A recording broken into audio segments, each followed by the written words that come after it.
So Facebook, Amazon, Apple, Netflix and Google have been the front runners of the tech bull run for pretty much a decade now, and they've all done extremely well. But with 2021 rolling around, there are a lot of new exciting industries and companies that people are looking at. So before we forget what FAANG actually stood for, I thought I would give you my quick take on these 5 companies. Now keep in mind, I am invested in Amazon, and this is just from the top of my head opinion.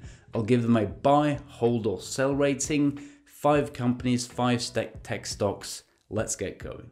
Facebook. So I've never been a fan of this company as an investment. Now sure, they have Facebook, WhatsApp and Instagram. They have billions of users across these 3 platforms, but that's pretty much it. And they make all their money from running ads on these platforms that are doing well, but not really growing. I mean, they already cover like half the globe.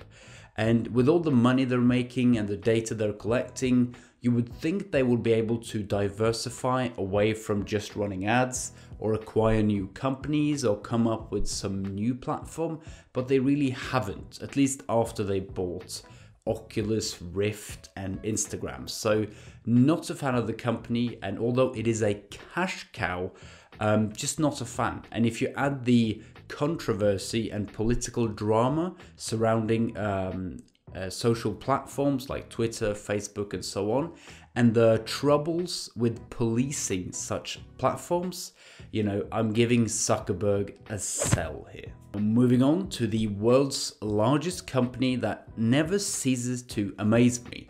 Now, no pun intended, although Apple's iPhone moment has passed and almost no one knows the name of its CEO, it's still doing incredibly well. And this is one of the sleeping giants, and it has killed off almost all competition in hardware.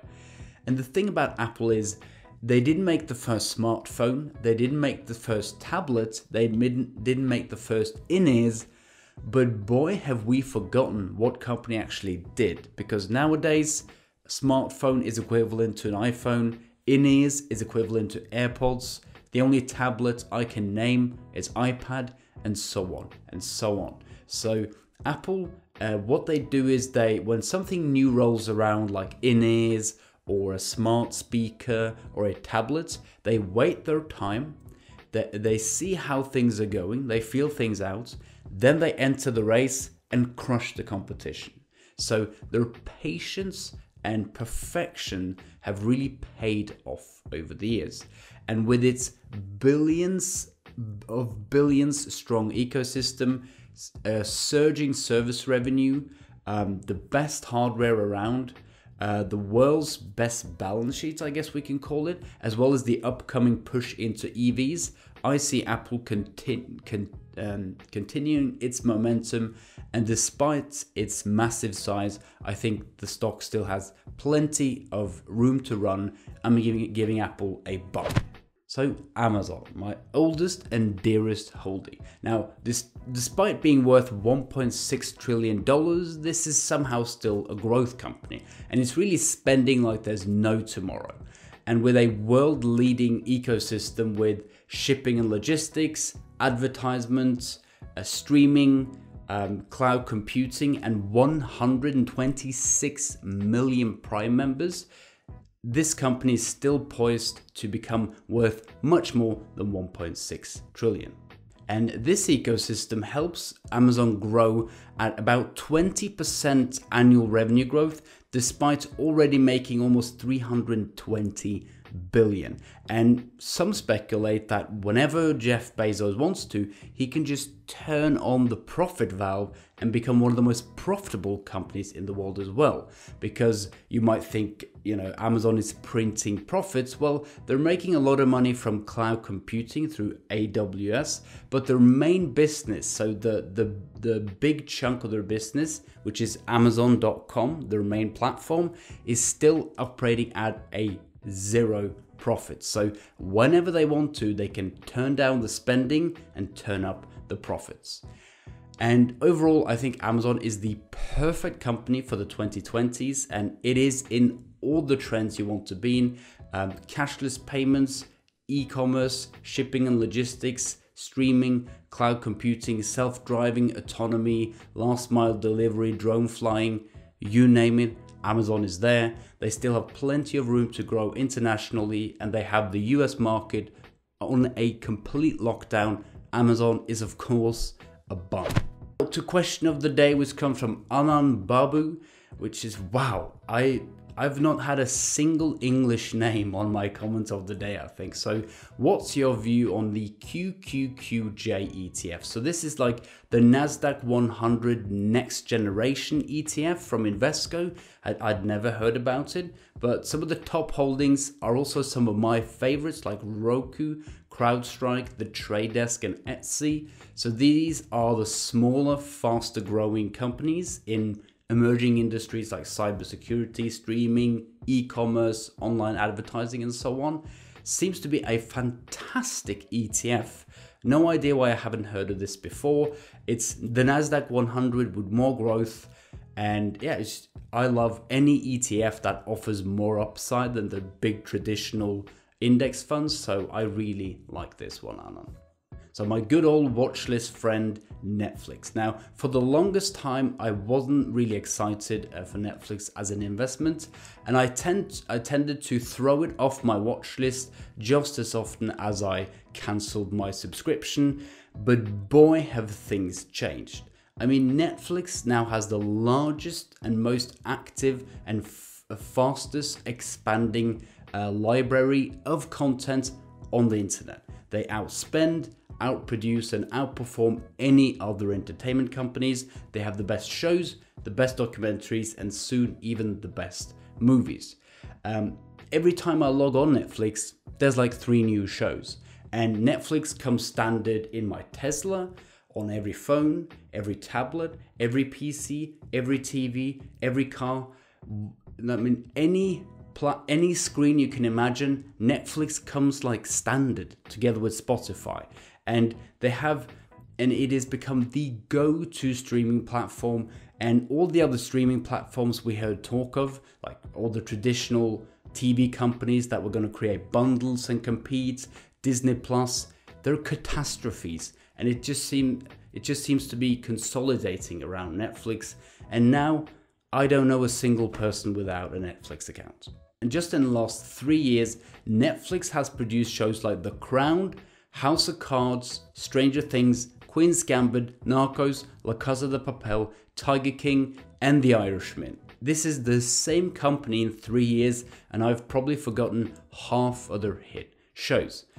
And the growth will most likely taper off as their subscription passed 200 million. I believe they're currently at 216 million, but that's already like $21.5 billion in guaranteed recurring revenue, and they haven't really expanded that big globally. So outside the US and Europe, still bunch of growth in Africa, Asia, and South America. And that's not even counting the premium subscribers. So those that can have many screens on the same account and run in like 4K.